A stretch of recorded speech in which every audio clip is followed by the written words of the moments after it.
Balik ka, balik. Lasing. Sumalubong ang motoristang ito sa bus sa EDSA busway sa bandang Cubao. Traffic aid pala siya ng Metropolitan Manila Development Authority o MMDA. Pilit niyang pinapaabante ang bus habang siya'y nasa gilid. Nang lapitan na ng nagvi-video ang traffic enforcer, kitang naka-uniform siya ng MMDA na pinatungan lang ng jacket. Nang mas lumapit pa ang kumukuha ng video, may napansin ito. Laki ng papata.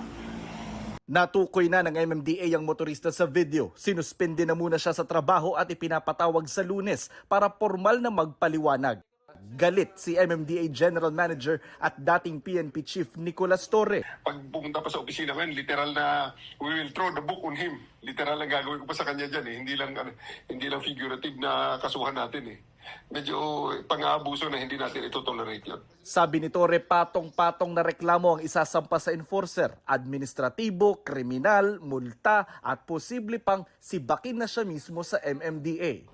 Great misconduct po ito. Pwede talaga siyang ma-dismiss at ma-separate from MMDA. At baka mapagmulta pa siya. Yung use of bus lane, automatic na 5,000 kagad ang multa nun .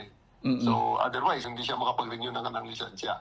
And other cases na aming isasampa dyan, disregarding traffic signs, reckless driving, kung ang resulta ng kanyang examination, meron pang violation ng Anti-Drug and Distracted Driving Act, ADA, ikakarga rin natin sa kanya yan, and it will be a criminal case. Sabi ni Torre, bukod sa cellphone video, susuriin din nila ang mga kuha ng CCTV sa EDSA Cubao Busway. Sinusubukan pa namin kunin ang panig ng MMDA enforcer. Jonathan Andal, Nakatutok, 24 Oras.